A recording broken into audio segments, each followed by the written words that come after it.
Hi, Sophie. Hi, Sen. Hi, everyone. And welcome to the Snack Covenant episode F47.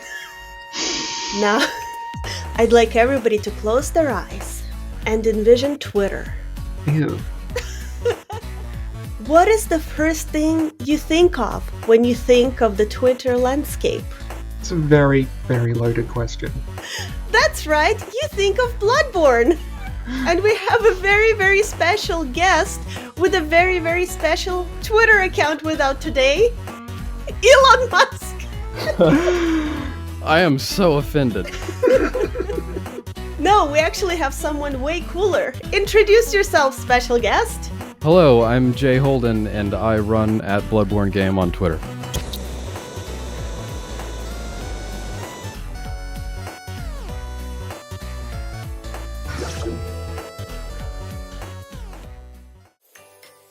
Jay, welcome to the podcast. So can you please tell us about yourself, what you do, so that the cultists can familiarize themselves with your work? Yeah, absolutely. So, again, my name's Jay, and I've run the Bloodborne Twitter account since the game was announced, pre-release. In fact, just that same night, whenever the trailer hit, is whenever I registered that account. In my professional life, I work in marketing, so there's a lot of overlap between managing that social media and other people's social media for my professional work. So how did you manage that, to get the actual Bloodborne word account? I guess the people over at Sony just sort of forgot to register that particular Twitter handle, and so instead, whenever they saw that it was taken, they registered Bloodborne PS4, which, if there's ever a sequel, boy, that's going to be awkward, right? Late at night, I think of you, your vision floods my mind. Bloodborne marketing. How did that go? So I thought it was neat. I think there's a little too much over-reliance on trailers nowadays, and that was true whenever Bloodborne was released. But honestly, I kind of dug it. There was some hidden content or some cut content in there that was revealed by accident, I think. I think in one trailer, the cleric beast is in Amelia's room, which of course was changed, right? Yeah. But I think there were a lot of really good trailers there. Like, one of the trailers was actually just like a recording of the orchestra live. I thought that was pretty powerful.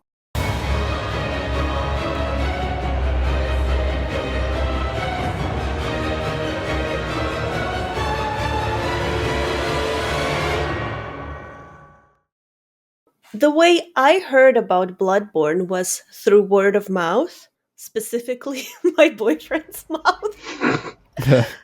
Because I had no idea or concept of From Software or Soulsborne games until my boyfriend bought me Bloodborne for my birthday. Wait, this was your first From Software game?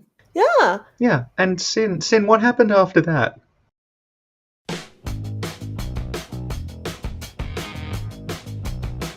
Hi, Sin here. If you are interested in hearing about how Bloodborne almost ruined my relationship, check out a podcast by our good friend Jeremy Greer. The podcast is called Don't Give Up Skeleton, and it's linked below. Don't Give Up Skeleton is one of the best podcasts out there, so check it out and give it some love. Back to the podcast. Was word of mouth a big thing in the case of Bloodborne? For Bloodborne specifically, what's interesting if you look at their sales figures, Bloodborne's sales figures are a little bit misleading or can be easily misinterpreted, because what happened with Bloodborne and its sales is it sold about 3 million copies. So it got 2 million pretty quickly, and then the last million, it was kind of slow going. But it's not that 3 million people have played the game, because if you look, it was free for PlayStation Plus users for a little while, right? And so what happened was you got a huge influx of new users whenever that happened. And so it's not 3 million. If you do the math, we know that 5 or 6% of all players have the Platinum Trophy. And we also know, based on a specific trailer that was released from PlayStation in 2018, it was like 5 years of play or whatever it is, that 600,000 people got that Platinum Trophy. So if 600,000 people got the platinum trophy and 5 or 6% of players actually played it, then that means that at least 11 million people have actually played Bloodborne. Yeah. That's incredible. It's true, it did come out on PS Plus. Yeah. So some people got it for free. Yeah. Not real fans. Which you didn't even pay for. Your boyfriend got it for you. Now, we can't speak about Bloodborne without talking about Bloodborne 0. Oh, Demon Souls. Yeah. That was a joke. But I like saying Bloodborne 0 because a lot of people get mad. Yeah. They get mad anyway. So, Demon Souls. Now that I know about because my boyfriend told me about this story, like, a lot. And he started telling it to me before I played Bloodborne, so I had no idea what he was talking about. Okay, so what I can tell you is after his work on Armored Core, Miyazaki saw Demon Souls, saw that it was struggling internally over there at From Software and wanted to kind of step up to the plate, give it a shot. He described afterward in an interview that he felt like Sony basically wanted to make sort of an Elden Ring knockoff. That'd be weird. To make an Elder Scrolls knockoff. It was slated to have both third person and first person. I believe the mechanics for a first person camera are still in there somewhere if you can dig They are, through. yeah. Yeah. The assets are as well. There's just like 2 floating arms. I didn't Which know would that. be the character at one point. Yeah, so Demon Souls, at one point, Shuhei Yoshida, then president of Sony Worldwide Studios, his quote was, after playing it for a few hours, he said, "This is crap. This is an unbelievably bad game." So he was Sin. It's the same story. Oh my god, it is! What happened was after Yoshida played it and said it was crap, Sony decided not to actually publish it and release it overseas in the West. Mm-hmm. And so it took From Software a little while to secure a contract with Atlas in the US as well as with Bandai Namco over in Europe. But once they got those contracts, I think it was a 10-month time period between its release in Japan versus the rest of the world. Once they actually secured those contracts, the game actually did really well over here, surprisingly. Mm-hmm. I think it debuted in the UK. It was number 7 in their top 40 for that month. And in the US, it wound up selling about 500,000 copies in that first year. Yeah. It was sort of a surprise success, owing a lot to, like, a lot of people were just importing the game and then playing it. Yeah. Yeah. Because it had the dialogue was all still in English. Right. And like I remember, like a lot of people, including my partner, just imported the Japanese one and played that. And she played through it with an app that translated kanji on her phone. Oh, So she was just photographing every cute. Oh, wow. screen. But yeah, it also because like it's not a particularly like text heavy thing. You can play it without really reading the menu. yeah. Yep. Yeah, For sure. Yeah. And like what you're saying about the different publishers, like that was the thing with Armored Core as well. At least in the West, because like I have a ton of old Armored Core games. They are all published by completely different companies. And like the Kingsfield series as well has a similar situation with, I think it's Kingsfield 4, where it's got a completely different localization in Europe and America. Because it was done by 2 different companies. They used 2 different localization teams. So like character names are completely different. Like the dub is completely different. Oh, wow. Yeah. So, Demon Souls is pretty successful. And with that success, we get a Demon Souls successor, Dark Souls. Yes. So how did that go?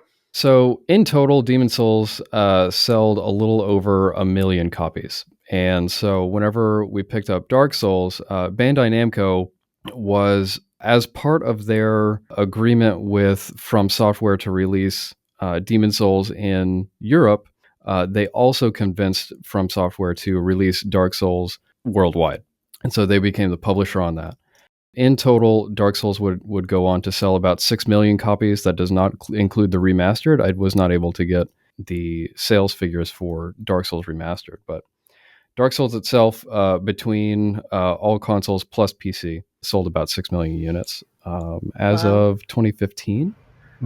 So basically, sextupling, sextupling the sales of its predecessor. One thing that I really liked looking through all of the marketing for Dark Souls personally was there was at one point a coffin I believe this was in Australia. Yeah, this is interesting. I Yeah. didn't know about this. Okay, so Yeah. at one point there was a live event, and part of that was Dark Souls had a presence there, and this was in Australia. Yeah. So you would go, and there would be an actual coffin that Bandai Namco had set up with the Dark Souls Prepare to Die on it. And if you look at pictures online, I do encourage you to, because it's just the most janky thing. It's a coffin, and it's got like stereo surround speakers and a TV sitting at the foot of it. So you would actually lay down in the coffin while you played Dark Souls. Oh, wow. And you would play for 20 minutes. I'm sure it was not the most awkward thing you could do that day. But it was, there it was, that's what happened. That's amazing. That's pretty cool. I mean, I would have done it. I don't know that I would have been happy about doing it, but I would have done it. I wonder who came up with it. I hope that they are either fired or a vice president by now. So another weird thing about Dark Souls marketing, Yorkshire Tea at one point had tweeted at Bandai Namco. So Bandai Namco, of course, had a Twitter account. They were promoting Dark Souls at the time. And Yorkshire Tea, or Yorkshire Tea, Yorkshire Tea tweeted at them a response. Something about, hey, we'll give you your tea for free because you're working so hard on this video game, or whatever it was. Aw. And from there, that sort of spawned this whole conversation between the Bandai Namco crew and Yorkshire Tea.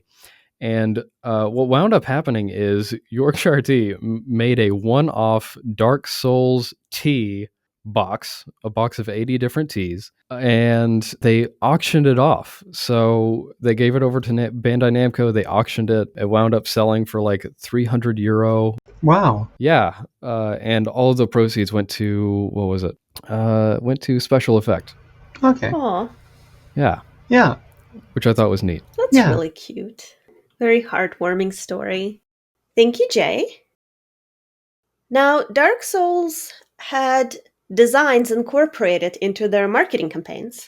Yeah, so one thing that's really cool in terms of that, so there was actually in Japan specifically, before the release of Dark Souls, there was a shield design contest. So fans would submit proposals for, here's what a shield should look like in Dark Souls. The Sanctus shield is the winner of that contest. It was part of Paladin Leroy's set. The Sanctus shield was designed by a fan. One of the things, whenever we talk about Dark Souls 2, is there was a much larger shield design contest in the same vein. So in Dark Souls 2, the Phoenix, the Sunlight, and the Watch Dragon Parmas, along with the Blossom Kite shield and the Wicked Eye and Rebel's Great Shield, those were all designed by fans. Do you think it's because they fired Shibuya and they realized, like, we have no shields? It's okay, our fans will make them for us? Yeah, it's an unknown bit of Dark Souls and Bloodborne lore. See, the thing is, shields are extremely resource intensive. And so the reason that they skipped those for Bloodborne is not because they wanted to stop engendering passivity, as they would want you to know. Instead, the real reason is because they just couldn't afford the artists. I don't even know if this is a joke. I think we should just leave that up in the air, and the listeners can decide. Yeah. One of the things that I think separates Dark Souls 2 from Dark Souls is just how much Bandai Namco really connected with the community and with creators at that time. So obviously the shield design contest was one example of that. But the others that I can see are like, number one, there's a lot of references to content creators within Dark Souls 2. So Epic Namebro or Marcus, one of the biggest content creators of Souls-like games, he was a really big lore person back then. And he had a design, the Porcine Shield was a reference to Marcus. From what I understand, he also worked on the Dark Souls 2 strategy guide. Yeah. Yeah, along with German Spy, a German couple of Spy, others. yeah. Great people, great folks. But the Porcine Shield was one reference to him. In addition to that, there's this particular statue in the Lost Bastille, which this is my own personal fan theory. It's not canon, but Yeah. I believe that statue is an additional reference to him, to one of his specific builds that he showed off. So in addition to that, the Orma's and Reeves Great Shields, both of those are references to Oroboro the Ninja and Peeve Peeverson, who also prolific Souls content creators at that time, still again streaming on Twitch, and they're all over on YouTube. Yeah, and then so those Great Shields are a reference to them. In addition, Bandai Namco had a stream event or a video event where Oroboro and Peeve faced off against one another to become to determine who was the Parry King. It was sponsored by Bandai Namco. You can still catch that video on their YouTube channel. So there was a lot of interaction with the community. Yeah. Mm-hmm. Did you know the lock shield from Bloodborne is actually a reference to us? Hello, everybody. We hope you're enjoying the podcast, which is about halfway done. Please don't forget to stretch and hydrate. Also, take this time to remind yourself that you're awesome and we love you very much. So, Jay, Yes, you in the notes included a biggest fail. I did. How dare you? Dark Souls 2 was a perfect game in every way, including marketing. But tell us more. That's an opinion you could have. So, my biggest fail, in my personal opinion here, is Dark Souls 2 at one point had a Facebook poll, and that Facebook poll invited people to vote on the slogan for Dark Souls 2. Were there options, or do you just go like... There were 4 different options. The least voted for option among all 4 was the one that they went with. Oh my god! In true Soulsborne fashion, you pick the unexpected thing. Yeah. Yeah, I dig it. Yeah, it's a real subversion of expectations. There you go. It's literally Bioshock 1. For sure. They immediately deleted the poll once it was over. So, Dark Souls 2, did it sell okay? Yeah, so in total, all of the editions of Dark Souls 2 sold about 8 million units, and you'll actually see that. So interestingly enough, Dark Souls 1 sold about 6, Dark Souls 2 sold a little over 8, and then Dark Souls 3 will wind up selling about 10. So pretty consistent growth across all games. Yeah, it's been a franchise that, like, it's grown slowly and steadily over time. Like, something that you've got in the notes that I think we skimmed over when we were talking about Demon's Souls was, like, Demon's Souls didn't sell amazingly in Japan when it came out, but then it kept selling. There wasn't really much of a drop-off. So it's something that sustained itself that way, and, like, they've always, I think, sort of been like that. Like, I've mentioned this before, but, like, I've been following From since the late 90s. And, like, it's always sort of been like that. Like, they've had these long-running series that have just sort of always been there and always consistently selling, but they hadn't had any, like, big mega hits.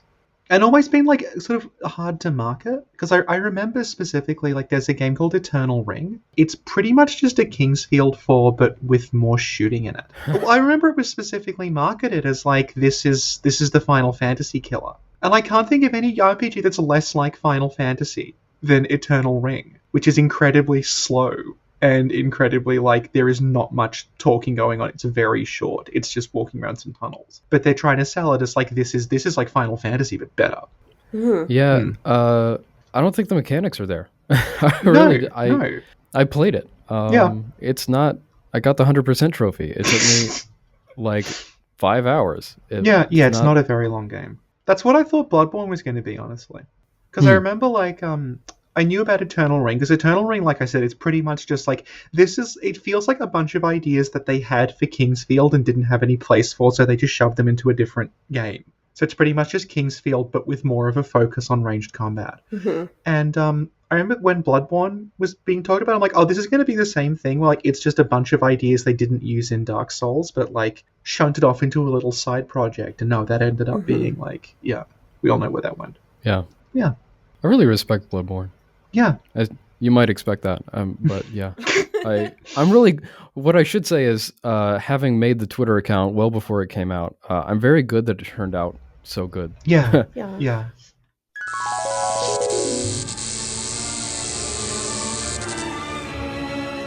I admit it.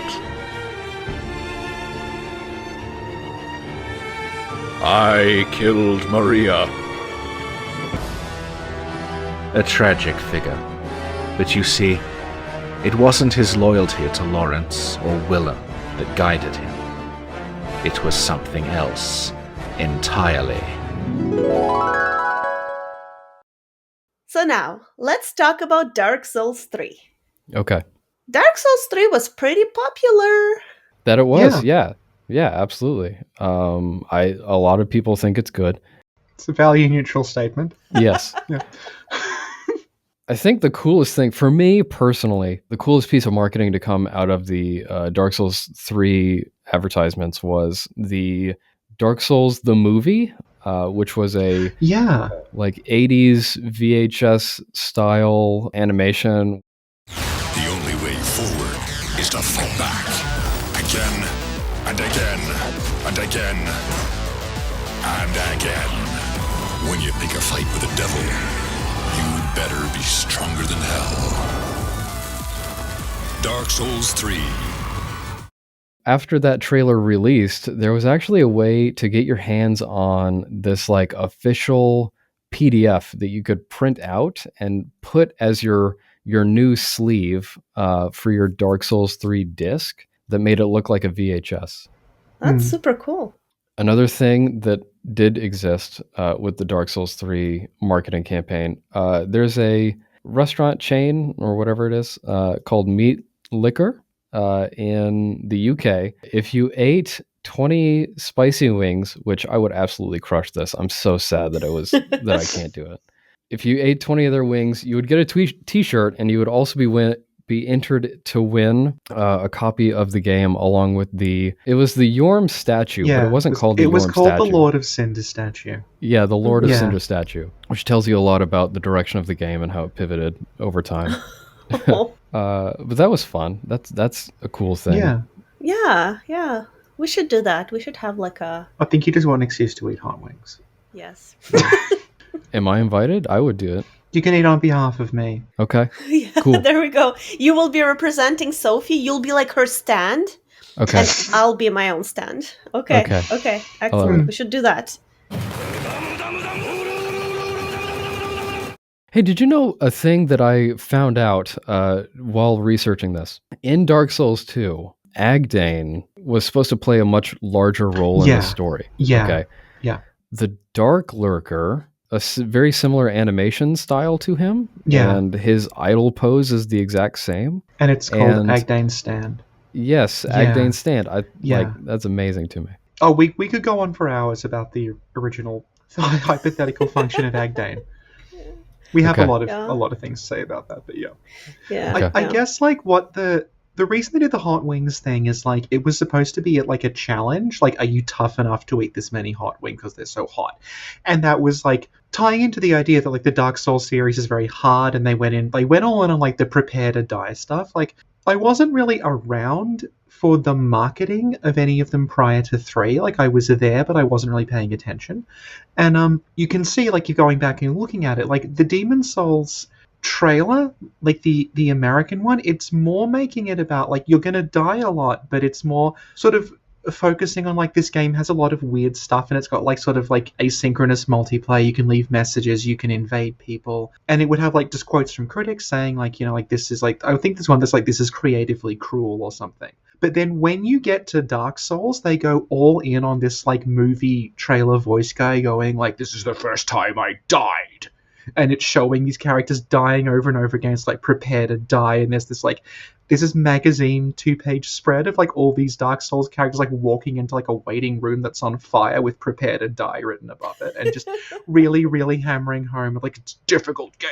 Yeah. Yeah. Yeah, absolutely. So I feel like you can see there's influence on the games from Bandai Namco. Yeah. It feels like it has sort of seeped into, I mean, you saw it in Dark Souls 2 with a lot of combat encounters, a lot of situations that I think people are more inclined to call unfair. Yeah. That was me tiptoeing around that subject very well.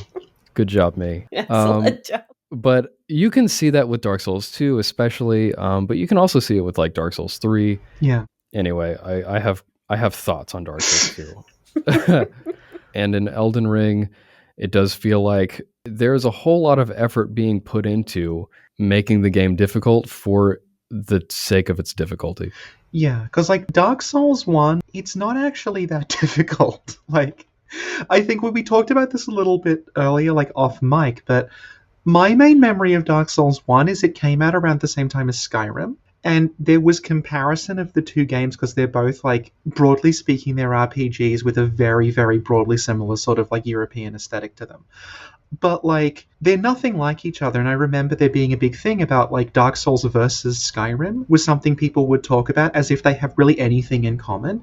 And you had people, like, coming from Skyrim thinking Dark Souls was going to be similar, and they would do these. I remember so many people played it the first time, and they would try to kill Crestfallen Warrior, because they'd just be like, oh, it's an NPC in an RPG, I can kill him, ha ha ha. And they'd fight him, and he'd just parry them to death, and they'd realize they were stuck in the bonfire, and they were just going to die eternally until they just turned the game off.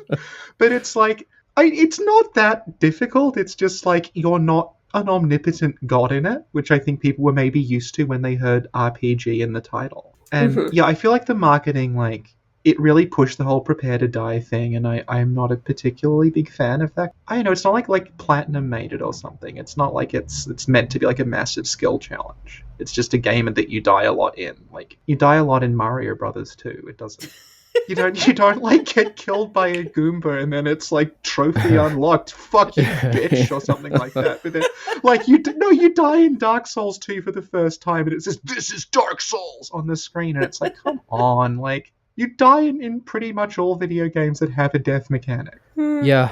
I mean, I think it feels like Miyazaki might have had sort of a tempering effect on some of the more, I guess I'll call them unfair, but some of the more unexpected deaths, like in Kingsfield, one of the titles, you move forward and then immediately fall to your death. Yes. Right, because of It's great. So, I mean, this is just theorizing here, but it does seem like, maybe somebody in the company has an influence that maybe more deaths than not should be like earned or fair or whatever. Well, I believe it was the great thinker, me, who said in an interview that like a lot of like the death stuff in particularly like Dark Souls and Bloodborne, it's not so much about like, are you like a cool enough gamer dude to overcome this thing? It's about like just highlighting the fact that you're vulnerable. Mm-hmm. Like, you'll die a lot because it's a hostile world, you just die in it. But it's not being like, can you get the platinum trophy? Can you do this no damage? Can you, like, obviously you can, there's a whole community of people that do that. But it's not saying like, I demand perfection from you and things like that. And like, it kind of goes in that direction a little bit in Sekiro, but like, I don't even think Sekiro is that difficult, but yeah. Yeah, I had a really rough time with Sekiro personally. It's about vulnerability and penetration, so like it makes sense for the mechanics to work that way. You're sort of like on guard trying to stop something, and then eventually like something breaks through and stabs you. That's someone? The penetrator. Sekiro has some of my favorite combat ever, and it had some of my favorite marketing ever as well. Well, in Sekiro you get little temporary buffs from eating sugar, and if Sin likes anything, it's a game that incentivizes eating sugar. And they made that sugar for real in Japan. I don't think it left. I think it was only ever in the Japanese marketing, but I can't remember I think it was just like a limited edition thing, but you could buy real life replicas of the Buddhist sugar from Sekiro, and you could eat it in real life. Activision was the publisher on Sekiro. It was the first time, from my knowledge, that FromSoft partnered with them in recent memory. And at the time, and even still today, but especially at the time, Activision had really sort of come under fire and under a lot of scrutiny for microtransactions, for a lot of loot box mechanics, things of that nature, gacha mechanics, if you will. And so whenever it was announced that Activision would be the publisher on Sekiro, it was met with a lot of skepticism from traditional Souls fans, from the fan base, which I felt was very justified. Activision really played the marketing very conservatively in that way. I think mostly as a reaction to that. Yeah.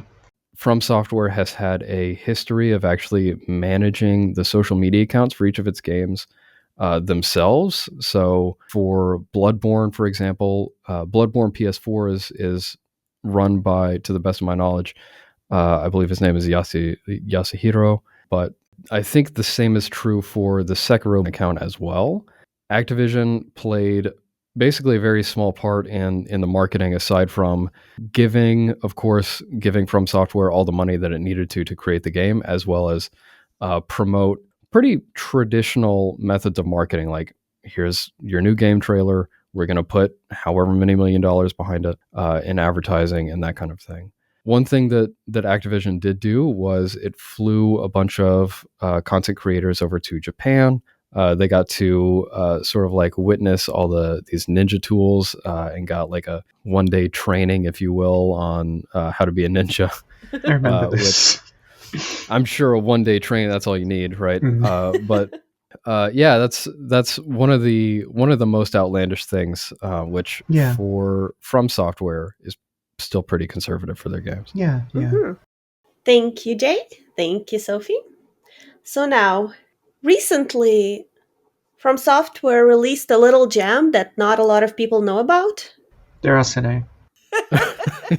And then its sequel, Elden Ring. Can you tell us a little about that?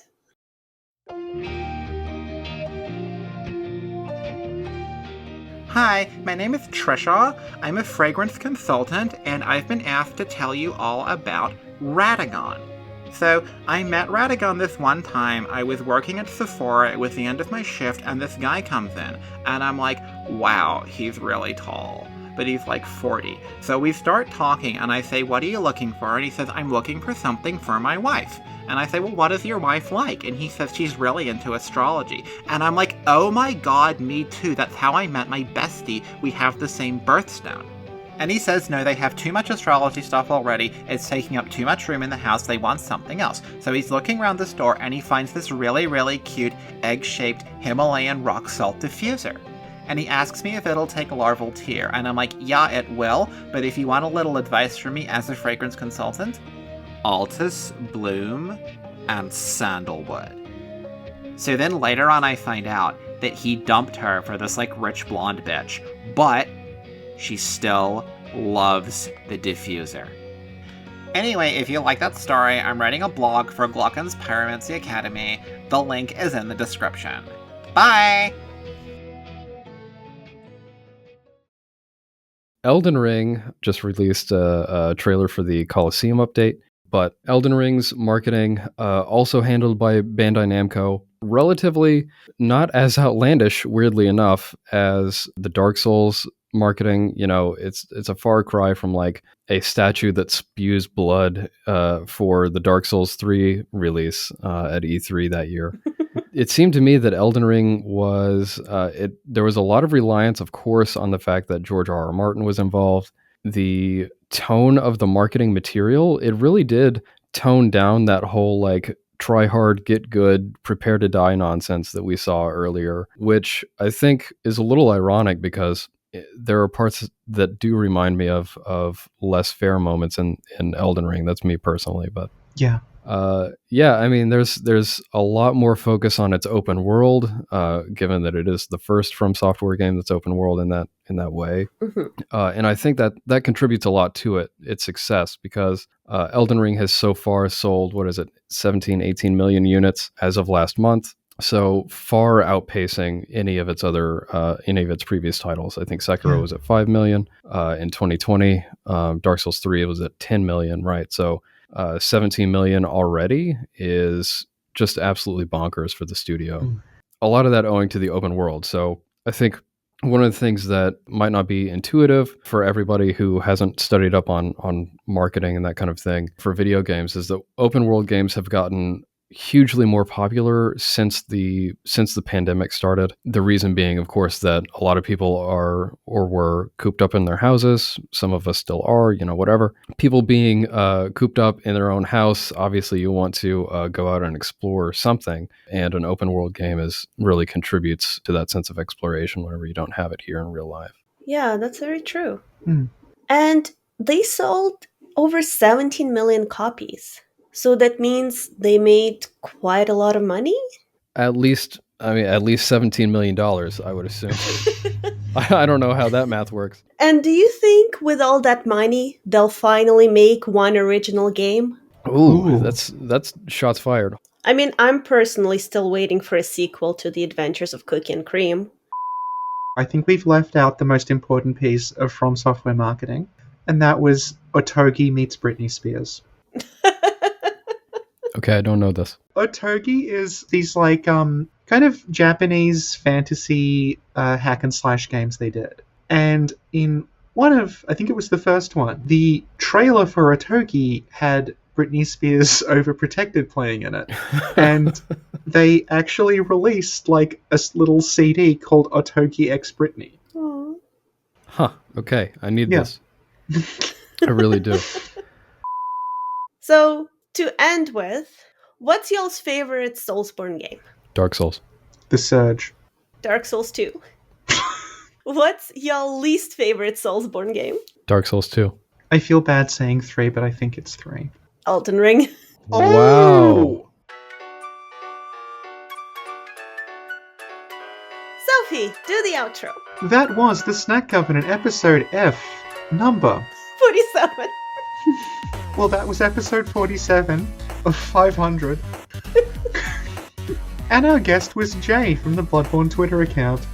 Jay, if people want to find you on social media, where should they look for you? Well, you could probably find me at Bloodborne Game on Twitter. If you want to follow my Twitch, where I stream games maybe once a month, I'm at Holden Out. HOLDEN out. Excellent. Is there any other social media that you have? God, I hope not. Well, thank you so much for coming. Thank you so much. It was super fun. This is awesome. And thank you, Sophie. Thank you, Sin. Thank you, Jay. Thank you, Sin. And thank you, everyone, for listening. And see y'all next time. Bye. Bye. Ciao, Sue. Ciao, Sue. Ciao, Sue, Jay. What? Ciao, Sue, Jay. Jay, ciao, Sue. What? Ciao, Sue, Jay. I don't understand. She wants you to say ciao, Sue. All right, ciao, Tzu. Thank you. How difficult was that? What's that?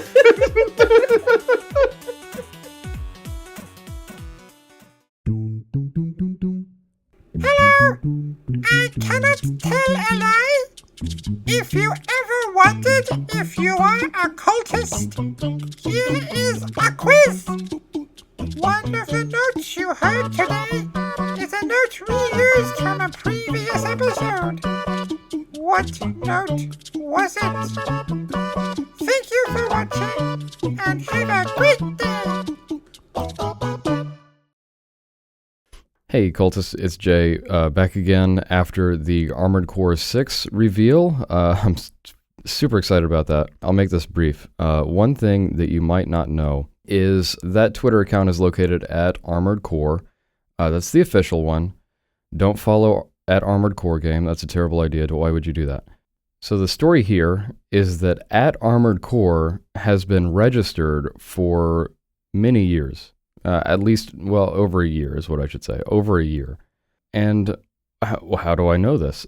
Well, I reached out to the owner of At Armored Core, thinking maybe I could secure this for myself. Of course, they never replied. But just FYI, yeah, At Armored Core has been registered by Bandai Namco for quite a while. It originally looked like just some random person's fan account that had never been updated. That's actually what it looked like, is nobody ever updated this account, and I think the bio is like, this is my personal account, or something of that nature, like super inconspicuous. So there you go. There you have it. I am playing Armored Core over on Twitch. The series, we're going to complete all the numbered entries at the very least, as well as 4 answer. If you want to drop me a follow at Holden Out on Twitch, that'd be cool. Okay, bye.